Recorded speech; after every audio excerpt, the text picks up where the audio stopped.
when you run for office, I mean, you're there as your city's biggest cheerleader and biggest advocate. And your face doesn't matter. What matters is getting the information out to the folks so that they know what's going on in our city and how they can help us, but also doing everything you can possibly do, pushing forward all of the nonprofits that are doing business in our city, all of the good works that's going on in the city. That's the story to tell. The story isn't about you.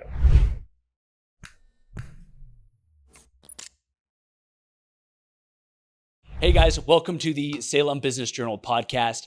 I'm your host, Jesse Pione, and I would love to welcome Lori Christopher and Kyle Juran. Thank you so much for coming, guys. And I'd like to thank our sponsors, SMI Real Estate and Clutch Industries, for making this possible. Thank you, guys. One of the things that I often try to wrestle with, it's because I just started going to therapy about 1.5 years ago. I woke up and decided, I don't got, a wife and kids yet, but one day I assume I probably will if I, get my act together. And I was like, well, when I do, I would probably like to be a good husband and a good father, right? And one of the things that was hard to wrestle with was a lot of my childhood, because a lot of it's it was all screwed up, and whether or not I wanted to admit it, it was kind of still affecting me as an adult. And so I was like, well, how do I wrestle with that? And I know some people might argue otherwise, but do I believe that some of my foster parents were just evil people? And a part of me doesn't think that they are, but it's also I've also made mistakes. Everyone makes mistakes. So I don't know, one of the biggest things that I think I've had to learn is that good people sometimes do the wrong thing. For example, when I was in office, there was a couple times when, someone else on the school board did something racist or stupid, or someone else said something, and then people would try to come at me for it. And I don't think those people who were coming at me were bad people, but it was just acknowledging that sometimes we make the wrong choice, or we make mistakes, and that's kind of a hard thing to. So then we could wrestle with. We could say we're human. Yeah. Okay. Yeah. I guess we could say that. I guess we could. Yeah. So, well, Lori, I don't know you super well, but I met you the other day, and I was like, man, this lady is awesome. Well, and, of course she is. Yeah. Oh, thank you. So I would love to hear a little bit more about your history, about your humanness. Okay. And what got you here. I moved to Keizer when I married my second husband, and we had a baby. And so we needed a bigger house. And so we looked all around, and I really liked that Keizer at that time was only 20,000 people. I liked the smallness of it. I liked that it seemed really family oriented. It still is, and it was at the time. And so what year was this? Let's see, Evan's 35, so it's that many. 35 years. That yes. I go when you have children. When you have children, everything goes by your children. Okay. So he's 35. 1990. When is it? 1990. Okay. 1990. I was married in 1990. Okay, well there you are. 35 years. So we moved into the Gubzer neighborhood. Yeah. And I had a small child, and I had a 7-year-old, and she started playing softball at Keizer Little League, and we didn't have a lot of money. We were just a brand new little family, and so there wasn't a lot to do in Keizer, and our parks were really bad. They really sucked. So, and we didn't have a lot of them. We only had 7. Now we have 19, and seems like a lot of parks. It's great, but they're all small. There's nothing. The largest park, of course, is Keizer Rapids. Yes. But all the rest are like neighborhood parks. And that's really how we got them, because the developers would pay for a portion of their SDCs by giving us pieces of land for these little neighborhood parks. Oh, I mean, that's kind of cool. It's right? the best. Yeah, because then each neighborhood has their own little community park instead of having to travel somewhere else. Right. But they didn't have a lot of amenities. And what we call big toys were just coming online then, but they weren't in place yet. So we spent a lot of time at the Keizer Little League Park, and Evan was tiny and there was nothing for him to do. And that was true of a lot of the parks. So I came to the Parks Board and said, I'm a mom with a kid. And when you looked at the city council, everybody on the city council was an older white man. And so when I said, well, so have you visited our parks? No. Do you know where the parks are? Because they were not in that stage of their life. But I see. the stage of my life was little kids with needing something to do. Yeah. So I got involved and applied to be on the Parks Board and started working toward putting a big toy in every park so that every park had an amenity. Something for kids. Right. Yeah. And trying to gather more. And the other city councilors were thrilled to have the work because they didn't want to do it. Yeah. We also initiated the annual parks tour because I felt it was very important that as elected officials, they allocate the money to buy these things. And at the time, I don't know what big toys cost now, but at the time they were like $50,000. Yeah, I don't know what they are now, but there's a lot more than that. Okay. And it was, that was a lot of money. Yeah. And so we had to have their support to be able to put those amenities in the parks. So get them in those parks. Let them see how barren those parks are, and then they'll want to do better. And that exactly is what happened. And that's exactly how it worked. And so our parks are greatly improved. They're really terrific. And then our mayor, who was Bob Newton at the time, had promised his wife for years and years that he would retire and move to Hawaii. And so they needed, he did. He died in Hawaii on a boogie board. I mean, if you're going to go down. What a way to go. Yeah. That's kind of how Marion felt, his wife. Yeah. Anyway, so he tried to talk me into running for mayor. And mind you, at this point, I'll back up just a smidge. How old were your kids during this? Yeah, exactly. We the people were raising my kids. Yeah. So Evan was probably 5. 5. Okay. And I'm using your kid as a timeline. And Alexis was probably 12-ish. Yeah, that's probably about right. Okay. Evan might have been a little bit older. It could have been a little older, but around that time frame. Okay, so our council president got in trouble and felt that he had to resign. And so he did. He resigned. And I was talked in, and I'd only been on city council for a year and a half. And I was talked into being council president. And I loved that job. Yeah. I loved that job. That job had a lot of interaction with all the city councilors, and you talk to a lot of people. Yeah. You're involved with making the agenda with the mayor. It was a great job. And then when Bob decided to retire to Hawaii, he wanted me to run for mayor. And I'd only been on city council at that time about 3 years. And I thought, crap, I wouldn't even vote for me. Are you kidding me? 3 years? I don't know what I'm doing. Yeah. And so Jerry McGee, who was a long-term counselor, he'd been on city council for 12 years, Jim Keller, Dennis Coho, a lot of these names are Keizer icons, talked me into running for mayor. And so I did. I mean, it was a real learning experience. I'm sincere and authentic when I say I'd been on city council for 3 years. I had no business being mayor at that time. And I was being fed information. And Bob Newton said, you go to every meeting, every single meeting. You figure out the places where we can bring money into Keizer to help the city, and you parse out all the other committees. You be at those meetings where we could get money, and you bring that money home to Keizer. And so I listened to him, and that's what I did. How did you determine when you went to these meetings that, this is a meeting that's bringing in money? Because I would assume so. Just from my experience with committees, every single one of them thinks that they're like a lot of these have money coming in, but how do you determine which ones are money coming in for like the committee or the cause, or you're like, hey, this could be a bigger funnel for the city? It's not that it could be a bigger funnel for the city. It's that the city has roads. Yes. I'm going to be involved in a transportation committee because we're going to have to pay for those roads. And those roads can't be paid for by just taxing our residents. So we've got to have federal money. Yeah. Well, now, who is that committee? And state. Who is that? That's Kyle's staffing those meetings. Yeah. And so you figure that out, and then you're there. And you're there at the table to advocate for your city. That's your job. That is the job. And so, when you run for office, I mean, you're there as your city's biggest cheerleader and biggest advocate. And your face doesn't matter. What matters is getting the information out to the folks so that they know what's going on in our city and how they can help us, but also doing everything you can possibly do, pushing forward all of the nonprofits that are doing business in our city, all of the good works that's going on in the city. That's the story to tell. The story isn't about you. Yeah. And so, anyway, so I ran for mayor, and there I was, mayor.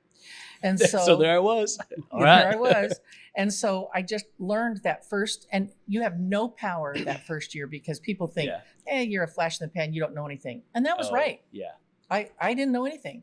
And then about your third term, you have a little bit more. How long are the terms? 2 years. 2 years. So, And so- this is at your 6th year.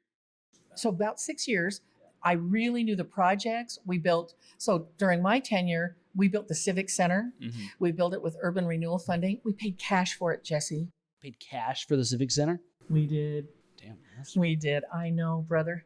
And Good work. then, and that was a brand new state-of-the-art police department. yeah. And then we started with the Keizer Station, and there were 27 individual property owners that literally had been held hostage because of an overlay zone that had been placed on that property. Yeah. So they were unable to do anything Talking about- with their property. When- And they, sorry, none where of them, was this? During where Keizer Station was? Yes. Oh, are you talking about? Okay, so I've heard some rumors about this. I was Okay. I don't know what I was doing, but I was a kid. You were 10. yeah. And when this happened, because from my understanding was there's the plan for Keizer Station, and then they started buying up the land that they could buy. But then there's a bunch of people who didn't want to sell their land, and so then they condemned it. Is that accurate? No. Oh. 100% false. Oh, that's false. Yeah, there were 27 property owners, and I blame most of Kyle. them came together into a coalition, Uh-huh. and they negotiated price. And so they got the price that they negotiated, Oh, okay. and they had a Yeah. broker do that for them. There was one individual who owned a nursery that was the key to that development, Mhm. and he knew exactly what he had. And so, and we were not going to do eminent domain. We were not going to condemn property Yeah. for a commercial venture.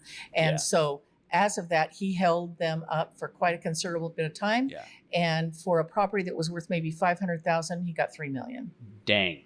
Yeah. I mean, He negotiated it. but he negotiated that and he It agreed had to it. nothing to do with eminent domain. There Oh, was nothing that's- condemned. I mean, that's a And great story all then, of these honestly. 27 Yeah. people Props to him. got to sell the land that they wanted to sell. Those Yeah. 27, there wasn't one of them that wanted to stay. All of them had been, they were rural, but not big parcels. Yeah. None of them were farming. None of them wanted to farm. Yeah. None of them wanted to do any ag And at all. It's right by I-5, right? And so and it's they, not. and they yeah. wanted an opportunity to sell, and they couldn't do it unless Yeah. there was a master plan that would take care of everything that would be in that overlay zone. Yeah. It was a huge success, and we were And practically. Chuck Sides was behind a lot of that. he right? was. He Yeah. was the developer. Yeah. Say what you will about Chuck Sides, but Yeah. I'm telling you what, we would not have Keizer Station if it wasn't for Chuck Sides. Yeah. So No, as that's far true. as we're concerned, Yeah. he was a valuable resource at the right time. Yeah. In fact, I've had the opportunity to get to know Chuck just over my tenure growing up here, and I would say I think it's really cool when people can see a vision for something Mhm. and they can do it and they shoot for it. Mm-hmm. What I've also loved is as I've just gotten to know Chuck and speaking to him at either swinging by his office or at Keizer Chamber and stuff, is like all the lessons he has from learning from his life of being in office, being a developer, from his mistakes, from his wins. Yeah. And I think he's a developer. yeah, he's High highs, low lows. yeah. And so hearing those stories from him or any of the other bigger developers in town has been, I think, one of my favorite things is hearing the stories of other people and learning. Well, from and that. you take that. Number one, we freed those people. They Yeah. got to get out. They got to do what they wanted to do with the rest of their lives and Yeah. not be tied. They were tied together because of the overlay zone. Well, it sounds like they got a good chunk of change. Well, they got a fair amount of change. Yeah. So they negotiated. They got what they wanted. Yeah. But here's what the city of Keizer got. The city of Keizer, as soon as we landed Mhm. Target and Lowe's as the anchors, everything else just fell into place. Yeah. Our return on investment for the infrastructure that we had to do there was 300%. Wow. Now, come on. And That's crazy. and currently, there's over 5,000 people working in the Keizer Station. Yeah. You have 3 dental offices. You have Keizer Permanente located there. You have 3 banks, and Mhm. you have a myriad of commercial enterprises. Yeah. I mean, it was an absolute raving success. Oh yeah. Well, and I think another great thing to learn from that is because that's a great, excellent case study. Because from what I've heard, and I don't know about the accuracy of this, so maybe the two of you could tell me. Oh, let's hear now. From what I hear, initially Keizer Station was going to be somewhere in Salem. That was what they were gunning for. But then I don't know that. I was told that they were trying to get into Salem originally because it's Salem. Well, that could be. But then it was harder to work. Salem just wasn't working with them. Anything that takes a year in Keizer takes 5 in Salem. Yeah. But things are changing now. I hope so. I hope so too. We have new leadership. I know. And I'm excited. And I think, policy sometimes takes a minute, but the culture and the feeling and just the optimism, I think, is here. Good. What do you guys think? I don't live in Salem. Oh. So I can't, that's hard to speak to. I like what I'm seeing in the JCPenney building. I like what I'm seeing. What do we call this building? The Forge. The Forge. Yes. I like that. I think those look exciting and fun. Yeah. And I think that we need that. I tell you, the number one concern that we do hear and that we do see is still all of the transient camping. Lots better. Yeah. It's lots better. It needs, in order for folks to feel safe and bring their children downtown and walk the streets and visit all of these businesses, they need to feel safe. And I think that that's their number one challenge. Yeah. What do you think? I definitely think so. And I do feel that Salem's got a positive outlook right now with the new leadership and just being involved in meetings with the city of Salem. And does it feel different? It does feel different. Oh, good. So I definitely feel encouraged by what's going on. That's how I feel. Hopeful. Yeah. Hopeful and encouraged. Let's see what, it's a 2-year mayoral term. Yes. Let's see what Julie can do in 2 years. And if she can get some support behind her, and I hope she does with business. Yeah. I hope business is her number one supporter. Oh, I agree. Because without business, why do we need a city? Yeah, I agree. And one thing that because me being, us being the Salem Business Journal, that's kind of our deal. The chamber, they do like the advocacy, they do the events, and they're like huge supporters. And I think having Tom and having the chamber so strong has been, the chamber seems like it's the strongest it's been, which is super nice for all of us. Since McLaren. Oh, for sure. Mm-hmm. Yeah. Mm-hmm. And I think Tom's leadership and with the staff at the Salem Chamber, that's been awesome to see. And for us, we're trying our best to be a really good mouthpiece for what the chamber is doing, for what the city's doing for Salem. And how do you feel about that with the chamber? Business owner? I'm not a Salem Chamber member. Oh, you're not? Okay. Fair enough. Well, I think they're doing a great job. Well, and I think Keizer's chamber is going under some transitions right now too. Yes. And so I think we're both hopeful and looking for big things there as well. I see things moving ahead. Yeah. Well, I love Danielle, right? Because she was head boss lady at the chamber over there for a while. She's going to be successful. Yes. And even with we partnered with the Keizer Chamber just this year. And just the willingness for Keizer, even though we're called the Salem Business Journal, us going up there and saying, you know what, we really want to fight for Keizer businesses too, because. Well, doesn't it make sense to you? So didn't we talk the other night didn't we talk about SEDCOR? Oh, yes. And it used to be Salem Economic Development. Yeah. And they changed it to Strategic Economic Development.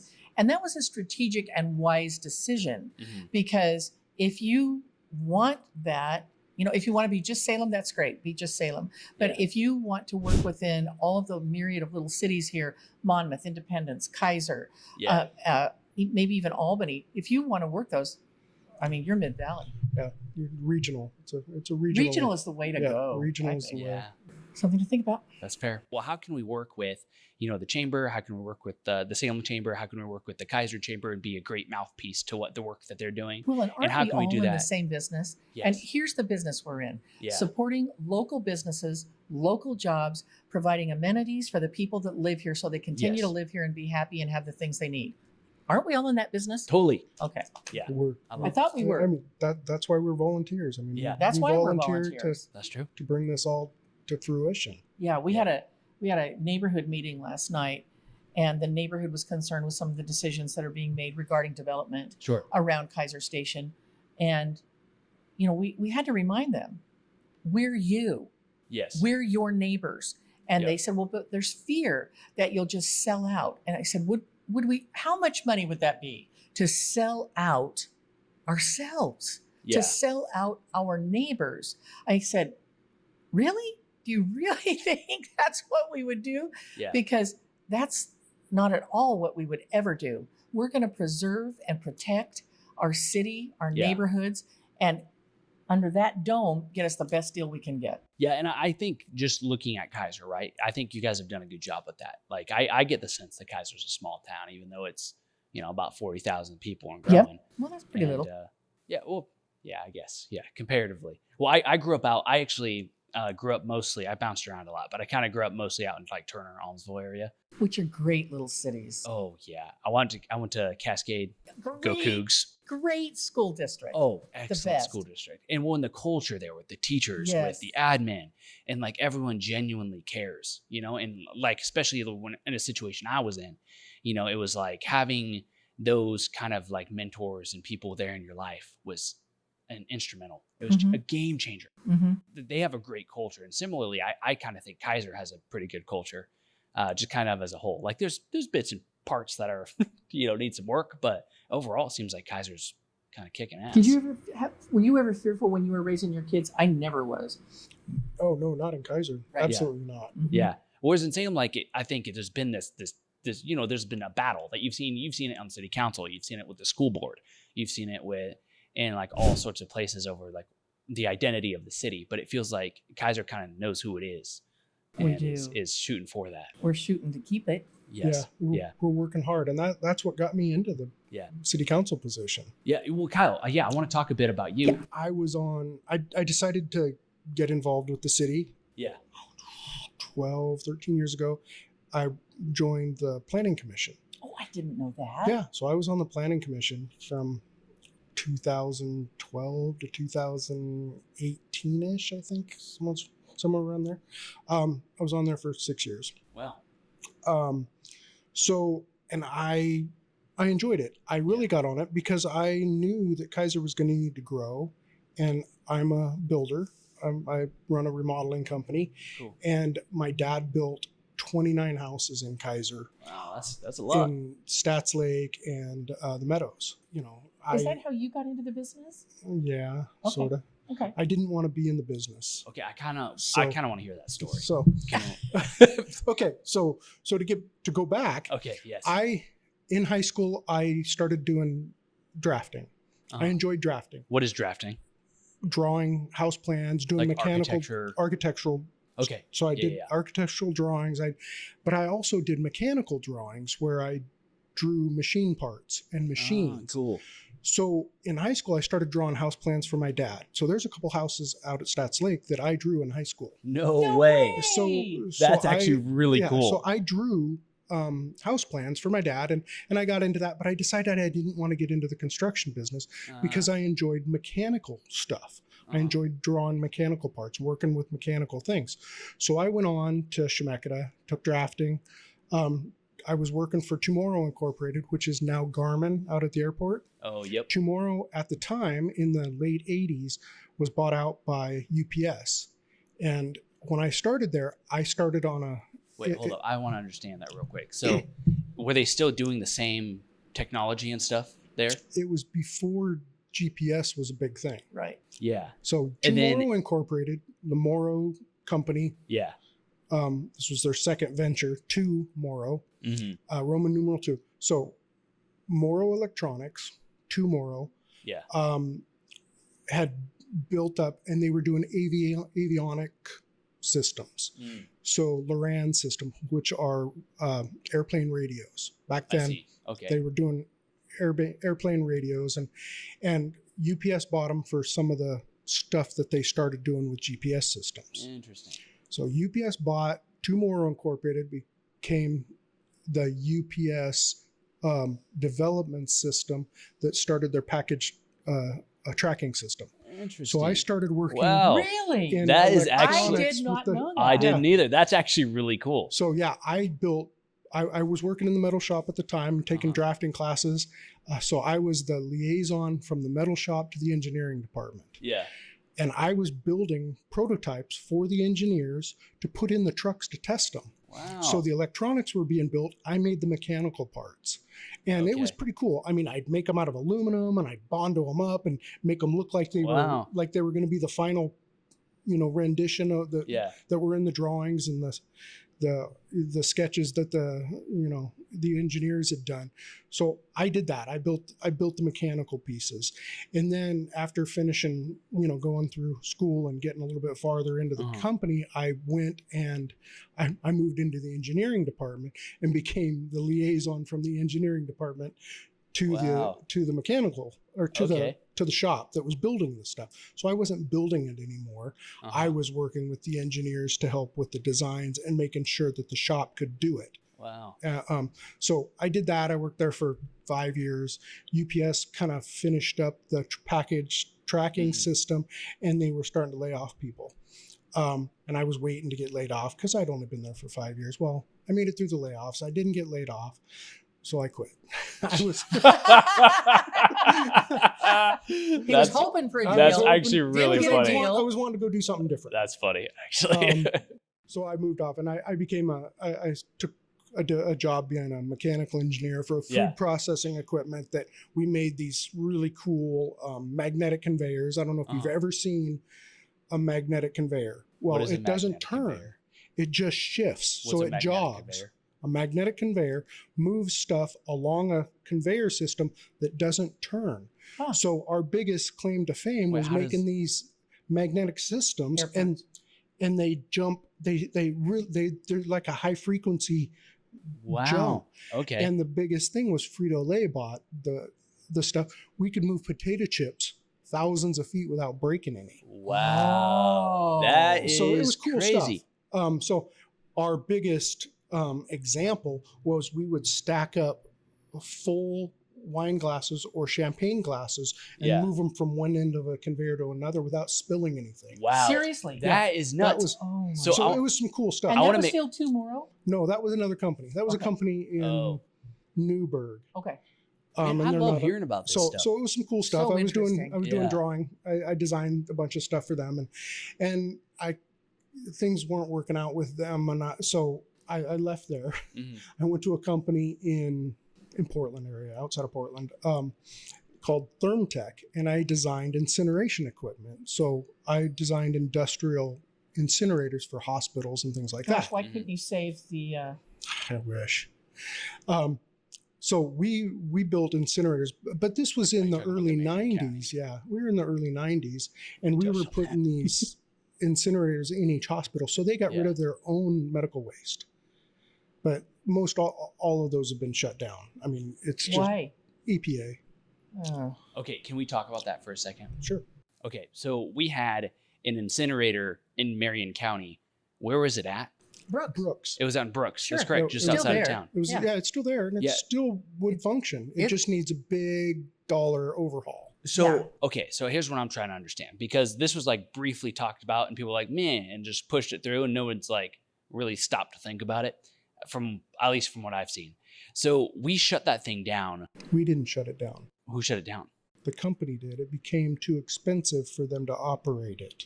Because of the regulations. Because of the regulations imposed upon them because of air quality. Yeah. What regulations were they imposing? EPA regulations, Environmental Protection Agency. So were they putting too many toxins in the air? Yeah. Was that the argument? Yep. It was, Well, I mean, in reality, what they put out, I mean, it's a bird wasn't plant. bad, but comparable.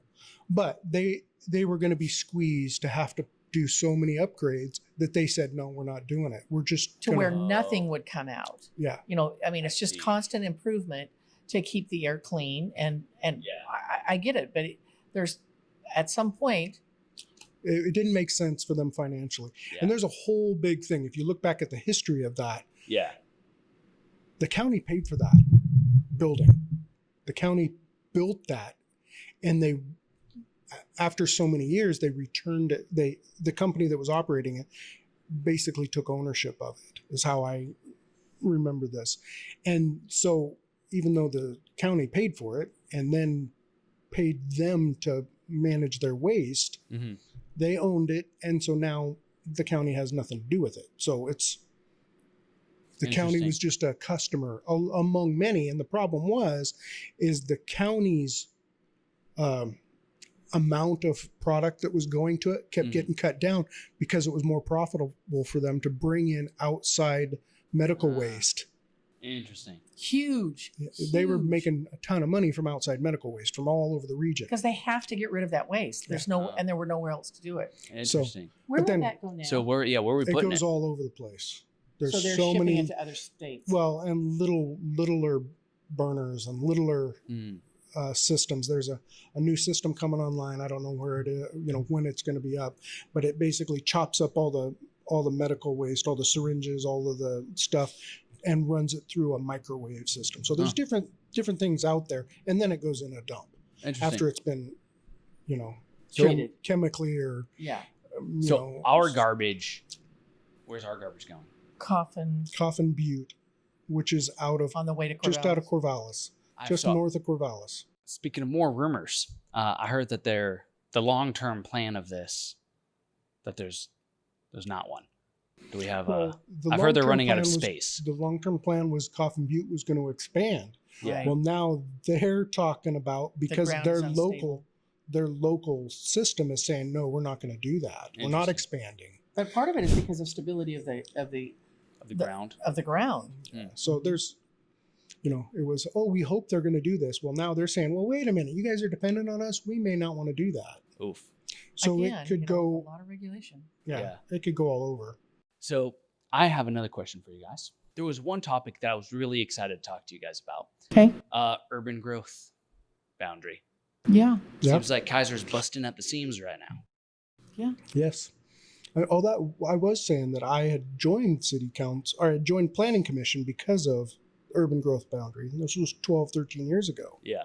So that was one of my things, is like, I went in there saying, I think the urban growth boundary is a big thing, and I want to, I want to be here for that. I want to be involved in that. So that was, and I can't remember who it was. Volunteer coordinating committee goes, what do you mean the urban growth boundary? I go, well, Keizer has got to grow, and I know we are maxed out or close to maxed out, and this was 12, 13 years ago. Mm-hmm. So I want to know what we're going to do about it. Of course, I haven't made any inroads into, haven't made any progress at all into that. On that one topic. Even though that was what I had originally got into city business about. Yeah. And it seems like you have your chance now. Right. Well, I mean, it's better than it ever has been. Well, yeah, I mean, yeah.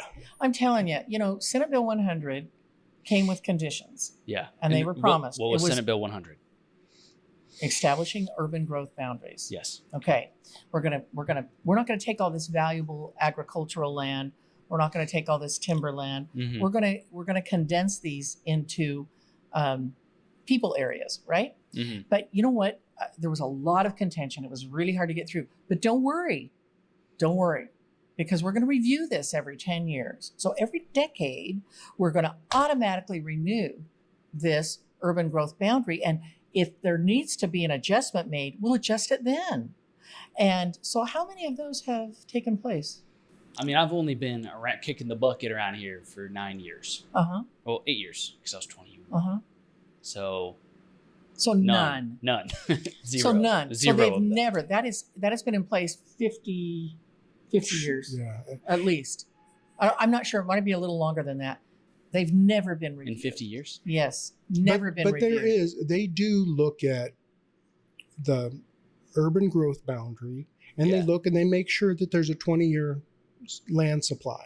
The problem is we're tied to Salem. We're the only community left that has a shared a shared UGB. I guess I have two questions on that. So I was just speaking with Serrata Cross and Cheney Star. Have you heard of them? We have. Yeah. Smart cookies. Heard some rumors. These are smart cookies.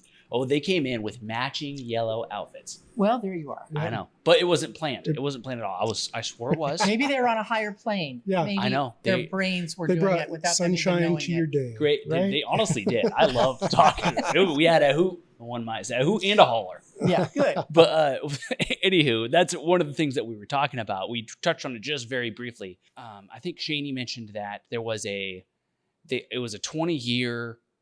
What'd you say? It was a 20-year limit for 20-year land supply. There's got to be 20 years of available land. So I think they said that there's not that. Well, there is that. There is right now. There is that. But it's not. It's in West Salem. Yeah, and South Our Salem. land supply is in West Salem. Okay, so there's really not that for Keizer. Well, there's not in Keizer's Not in Keizer. city limits. Not in Keizer's. Not in our area. But because we have a shared UGB, Okay. They But let look me- at us and go, "Oh yeah, Oh, you yeah, have got it. 20 It's clear acres." over there." So are you gonna like invade? Yeah.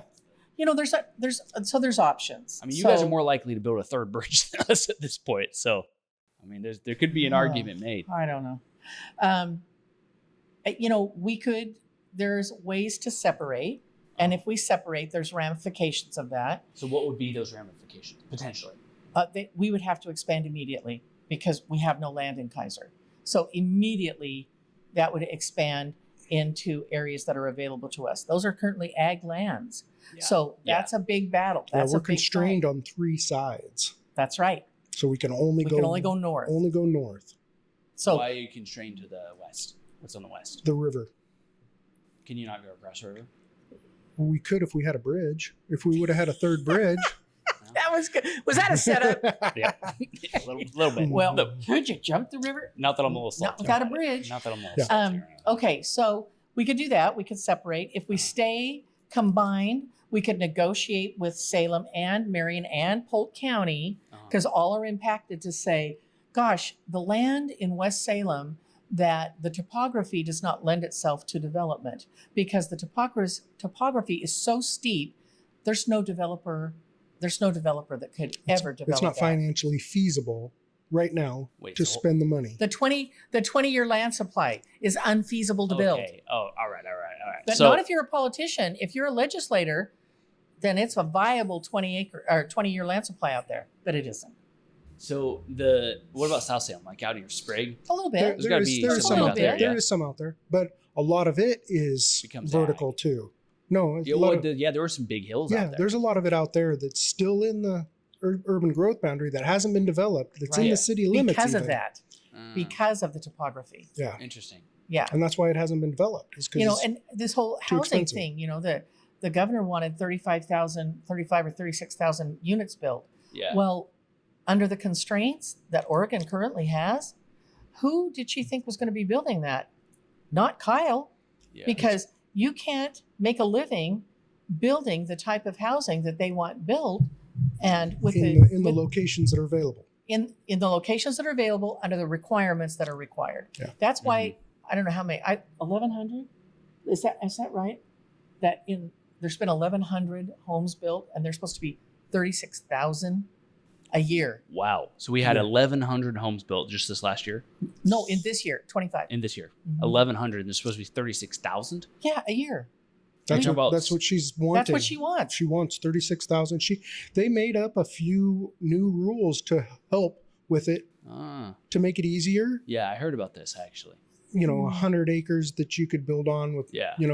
Well, it's not quite so easy. Why is Is that? that- I got super excited about that We I all did too. did. I did too. We all did. Yeah. till I went and found all of the restraints on that. It's like, Interesting. well, that doesn't work for us. Why? Why is that? Well, because it has to be what's the designation called? I can't remember what the It's called like the surplus lowest- land. yeah. And first of all, it cannot be ag land unless the soils analysis tells you that you can't grow anything on this. And that doesn't fit us. Then it has to be in your surplus lands inventory. We don't have a surplus lands inventory because there's no surplus lands available to us. So we can't do that.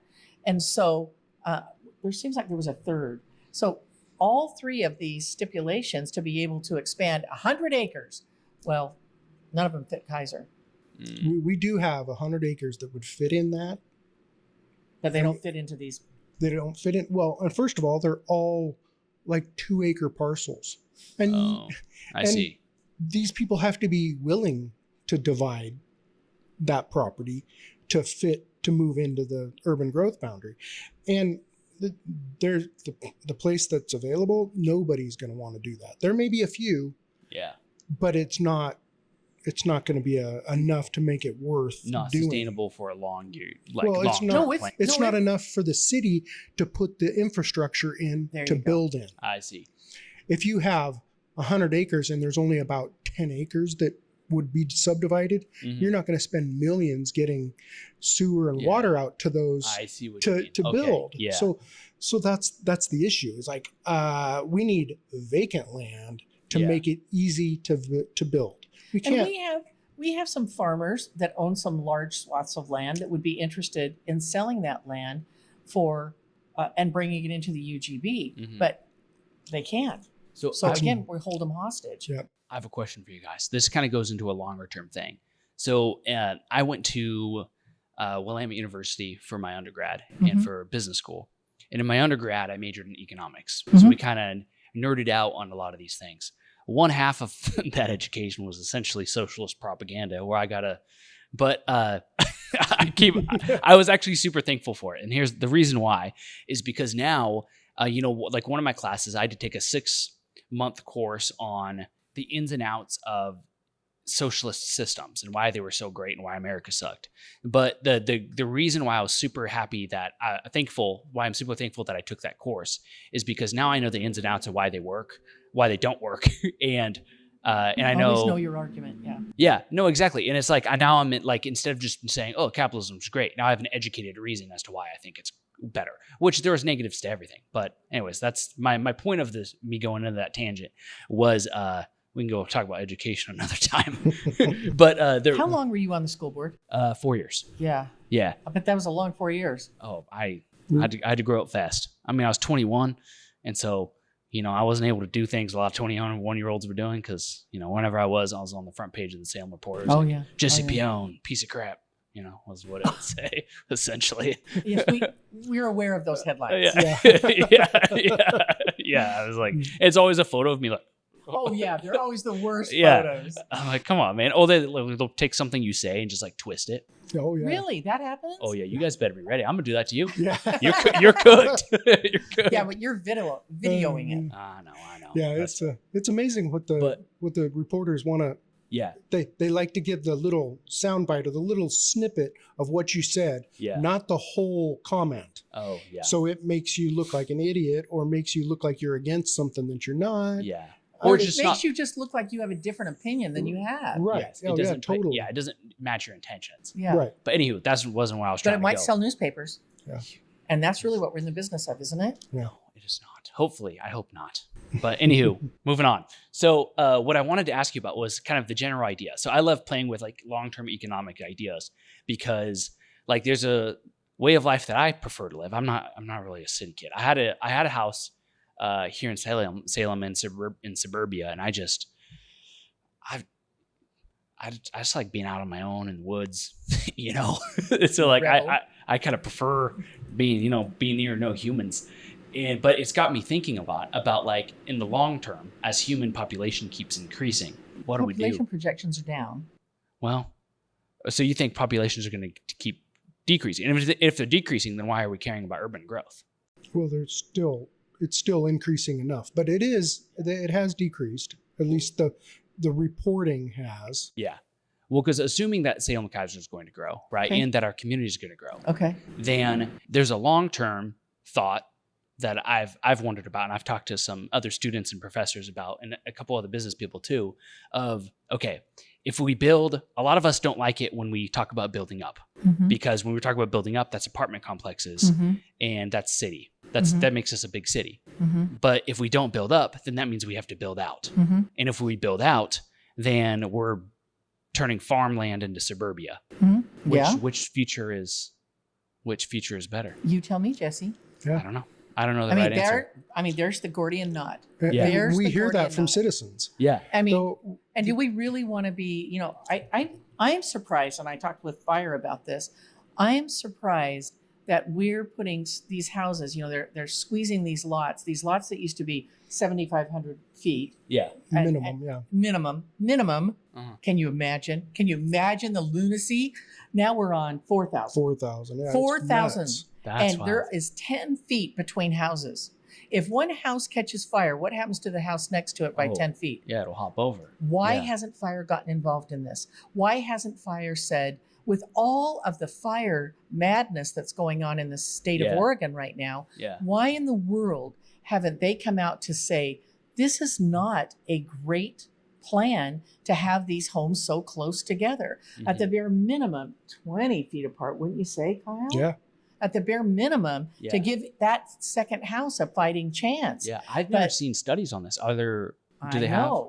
I've been talking to Have there fire. been? There is rural, but not in the city. Not in the cities. Is there, And that's why when an Yeah. apartment complex goes up, it's sayonara, because you're packing folks in one on top of another. that's true. If you want to have Yeah. land, you better buy it now. Save every dollar you can Yeah. and buy yourself an acre of land, because I just really don't think in Oregon they're going to be available. Interesting.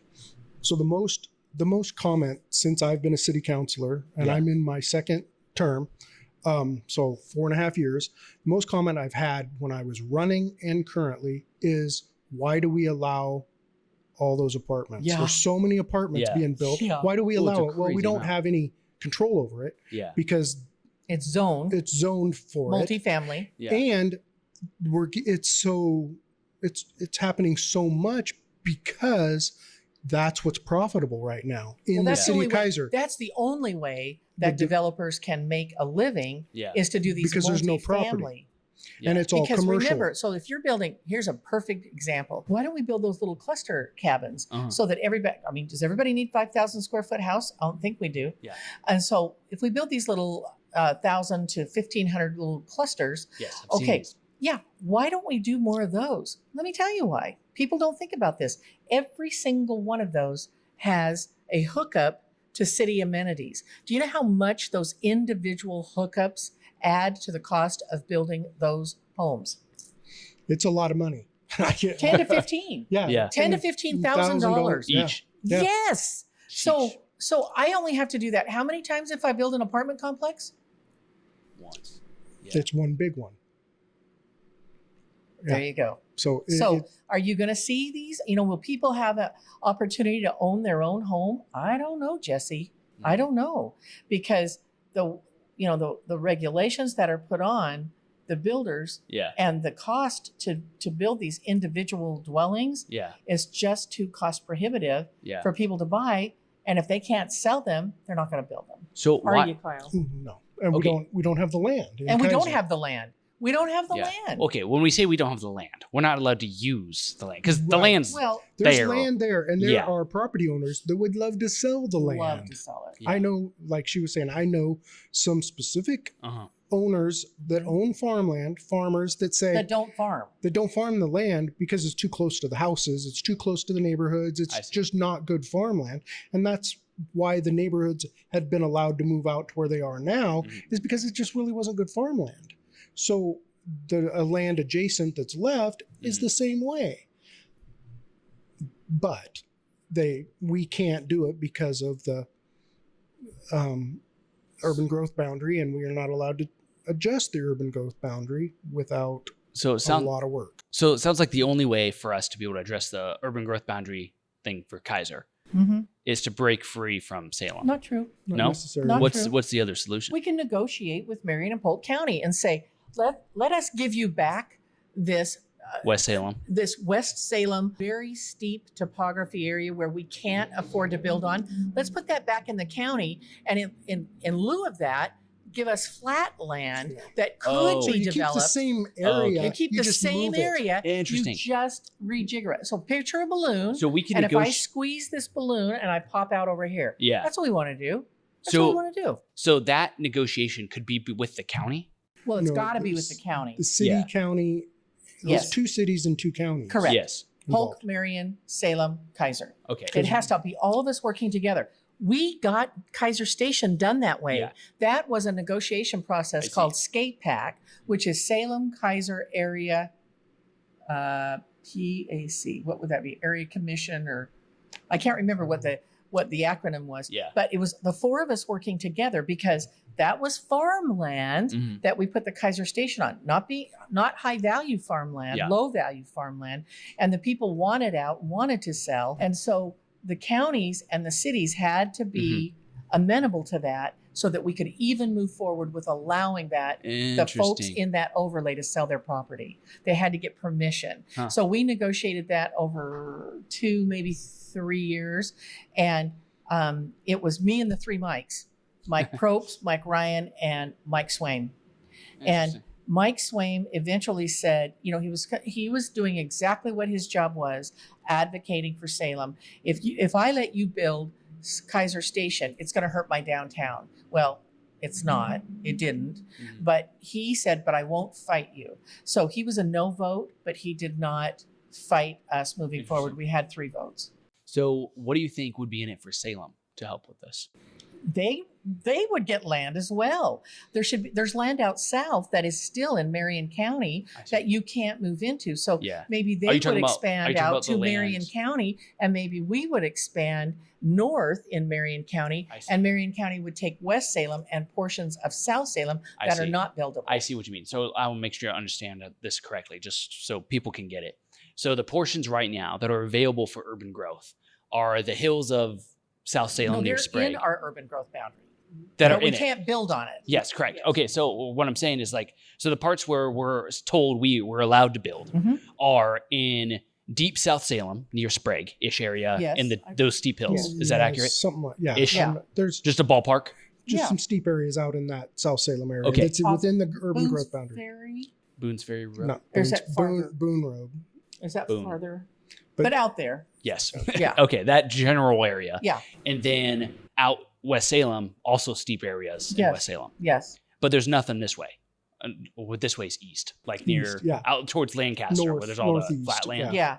And so what you're suggesting is what we could do is go to the county and say, okay, you guys take back those Mhm. steep hills Yes. in the South Salem and in West Salem. Yeah. We'll swap you this 5 acres for 5 acres that are buildable. Yes. And we can put homes there. The county benefits because they're under the same constraints that we're under to try to provide more housing. yes. We could do that if we had flat land Mhm. that was buildable so that it wasn't cost prohibitive for the developers to get in there and develop it. So see. we'll trade you this undevelopable land Yes. for land that is developable in North Salem. Yeah. And for Salem, we'll trade you, they would give their South Salem unbuildable land back to Marion County Yep. for land that is flat. So And this is where just- do you think Salem would want to put it? Like probably out near Lancaster? You talking about like Hayesville area?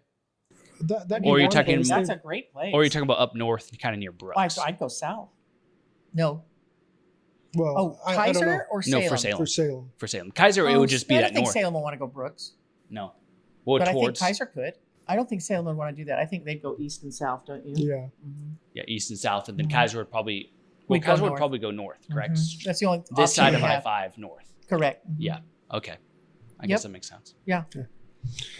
That's not our. We just. They can go wherever they want to go. We just need to get this moving and Yeah, talk. And Jesse, this little conversation we're having where everybody's saying, "Oh yeah, that makes sense. That sounds good." Yeah. Yeah. This is 5 to 10 years away. That's how long these types of scenarios take. It took us 8 years to clear the hurdles to build the Keizer Station. Why does it take so long? 8 years. There are multiple agencies, state agencies to go through, Yeah. and multiple jurisdictions. And then you've got to deal with the folks that own the land currently. So it just takes a really long Is there time. any way to make it go faster? If people were, if you could government get would, everybody- if government could get out of the way yeah. and just let the Mhm. developers work with the people that own the land, find the folks that want to sell, let them sell. If it's buildable land, let them sell. And, But the first step, right, would be us negotiating with the county where to put that. So then those So then- owners so you were know that saying- it's buildable. you were saying we have Is to that divorce accurate? Salem. We don't have to divorce Salem. Yeah, We you don't could do have to. that. Yeah. And then there's also a legislative change which would result as a divorce, but a legislative change could happen. That's what happened with Springfield, and so But it took a long time and a lot of money. over 10 years, Yep. millions. So So we're we're like not that- going to be building 35,000 we're that couple homes. that's staying together because it's expensive to get divorced. Kind of. Yeah. We are that you know couple what?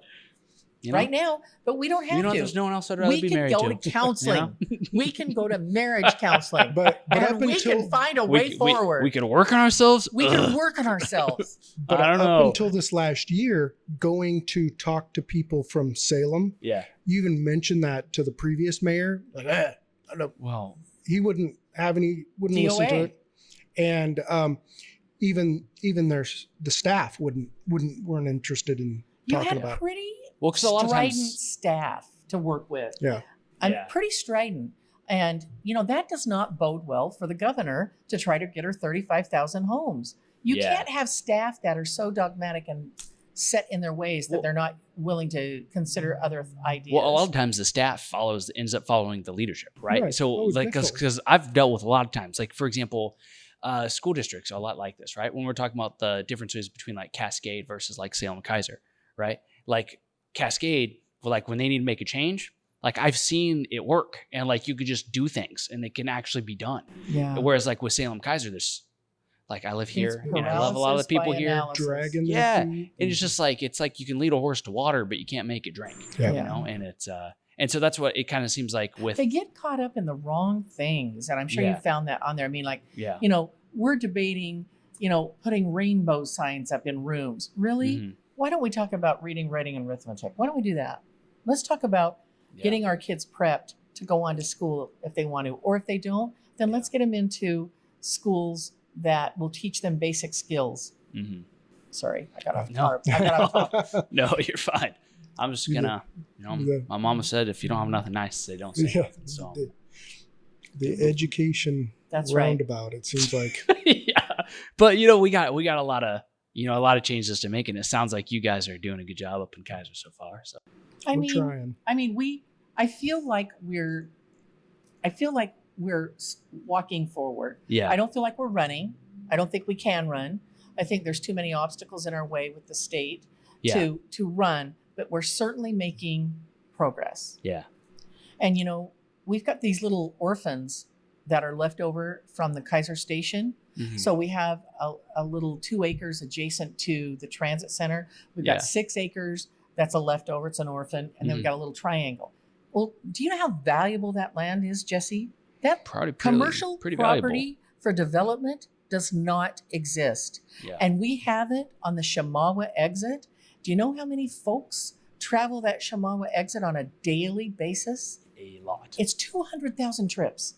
So on a daily basis? On a daily basis. 200,000? That's it's ridiculous how much traffic goes through that is little crazy. funnel. Well, because we don't think about it, because like I'm just driving through, right? I'm just trying to get to Shamawa. I go to Shamawa all the time for my healthcare, and it is crazy. We're so lucky as a city that we have this bare land that the city owned. The city owns the 2 acres adjacent to the transit center. The city owns 4.5 acres across the street, and we own another 2 acres in the triangle. Yeah. So we're postured to do really great things, and we are open for business, and we want those businesses, and trust me, help us get that word out, because they want to be there. You want to be there. So are those plots of land that you're talking about right now, are they available to buy? Like right now? Yes. Today. No one's bought them? Write me a check. We have a few people that are interested. We're working on that. They haven't signed on the dotted line, Jesse. Not There's yet. time. Yep. That sounds like We'd like an love adventure. To see, you know, like that's a perfect location for anything like I'm trying to think of a restaurant, You said you had natural grocers. Yeah. Could you guys get me like a map that shows where this land is, and I can write an article about it? Oh yes. Yeah, I'll do that. Why not? Yes. Yeah, I can even do a little video with a link. I think I have that map on my counter. Yes. I like those maps. They're all black and white, and there's like a shiny, a yellow or a red or a blue little area. Those are nice. Yeah, we can get you good those quality maps. map. Yeah. We know they'll sell. We know. Yeah. I mean, that's going to be good for them. We had a neighborhood meeting with the Gubser neighborhood folks last night, and they're in favor. They know that development is going to come. What we have to do, and what our job is get them the best deal that we can that's going to benefit our community as a whole, not destroy the neighborhood, and not increase traffic any more than absolutely necessary. Would you say that's accurate? That's our goal. That's what we hope to do. We're working as a group very hard to make sure we do the right thing for the neighbors. Yeah. We do the right thing for Keizer. Well, if we do the right thing for the neighbors, we do the right thing for Keizer. Oh, Right. for sure. Definitely. Yeah, they go hand in hand. And it goes back to sorry, you go ahead. Oh no, it's not about selling it right now. We need to sell it and put in the right-minded development into that space, and not allow it to be something that is going to be a detriment to the neighbors and to the city and overly burdened traffic. It's already a busy intersection. Yeah. So that's our goal. So we're trying to be diligent on what we do and maybe constrict the regulations of what can be built there to make sure that we're not going to get caught with something that we don't want. And we're in no hurry. Yeah. We know what we got. We know the property is going to sell eventually. Yeah. And we need to make sure it's the right fit. It's lovely being in the catbird seat. Yeah. It's lovely because this land like this in that location, it's a unicorn. Yeah. Yeah. Well, it's more of like, I don't know, like when you see things, I guess I'm not used to I'm learning patience, I guess, and how slow government can be. Would you like to hear a great example of this? I went to, when I got on the school board, right? I was like, I did it because of how I grew up. I promised to God that I didn't believe in at the time that if he helped me make it, I would come back and help kids who grew up like me, right? And so far, he's been holding up his end of the deal. So therefore, I had to hold up mine. I'll do my time. Yeah. Yeah. And so I went on the school board. I was like, all right, I'm going to change the world. And still am. By the way. Yeah. But I thought that was the vehicle of which to do so. And I very quickly realized that it was just to get things done was a pain in the butt. And there's huge value in that. I just knew for me where I think I could be more effective in the private sector until I've built up enough of the reputation and leadership. And then, I don't ever want to be in office again.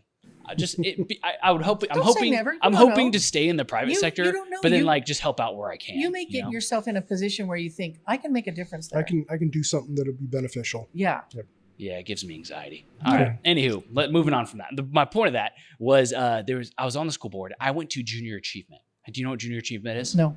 Okay, so it's a nonprofit that teaches kids financial literacy. Oh, great. Yeah, and they have this whole curriculum that's free for schools to use. Oh God, why? And I'm not done with the story yet.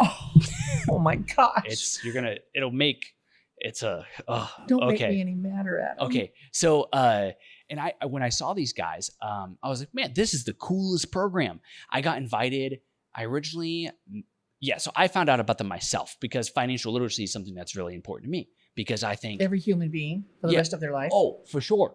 And so I was like, well, this is something I feel like we need to do better in school. I remember thinking that when I was a kid. And so I was like, well, is there a nonprofit that already does this? And then I found Junior Achievement. So I reached out to the guy who's the president of it. His name was John Hancock. He now lives out Atlanta. He signed the Declaration of no, different guy. I actually asked him. Guy. I was like, oh, you know him? Oh, anyways, he was actually a super cool dude. And I talked to him and I was like, hey, I have this idea of bringing what you guys do down to Salem because they operate in Portland. They're huge. I bet they laugh. They have a thing called BizTown. It's this giant warehouse with a fake city inside. And there's the fifth graders. They have a mayor. Someone runs a Fred Meyer. Someone runs a bank. Someone runs a little media company and they film it. And then the kids filming it, film the whole event. And then that event gets sent to the parents so the parents can see what the kids did all day. And the banker person has to write the checks. The Fred Meyer person has to pay their employees. It's so they run this little town for a day. And leading up to that day, there's a curriculum they do for a certain amount of weeks in math class or history, civics class, whatever. And that leads up to this day. They go live this day and then they go back to school. And then they have another program for middle schoolers where they give them an iPad. They're like, it's like the game of, it's like Sims, basically. They're like, here's how much money you make. Here's your job. Here's what you do here's how many kids you have. Go live life. Yeah. And these kids have to walk around with an iPad and live life. Yeah. And then all of a sudden everyone loses their job. They're like, what do you do? But what's super funny is you see kids make a lot of money, waste it on cool cars and houses just like you do in real life. And so it's really funny seeing how it plays out with these kids. And then these same kids, what they do with these middle schoolers, they have them repeat the same thing in high school. And because these kids remember doing it. And so then you could see how they know what to do. So they could see how it changes. And but they have a bunch of other stuff. But those are their three flagship programs. And I thought they were super cool. And I was like, wouldn't that be great for kids here? And so I go up there And like they send me out to Albany because they were doing something like an event out there. So I go out there. It was a great program. I was like, this is the coolest thing. And then I come back and I was like, I'm like all happy. I'm like 21 years old.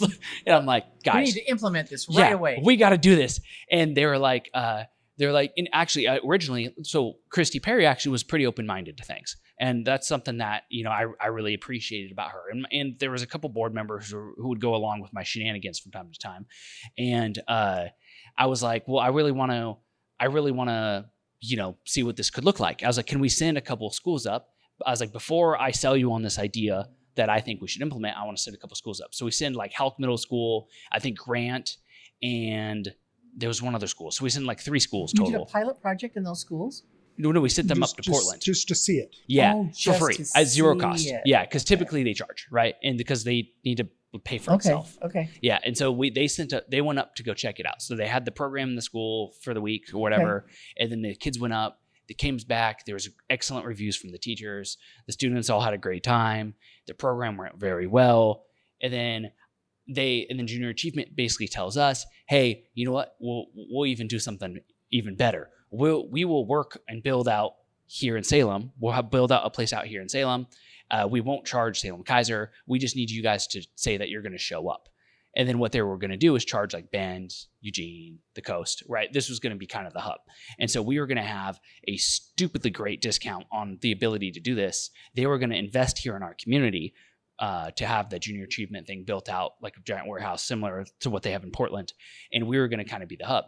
All we had to do was say that we would show up. Guess what we said?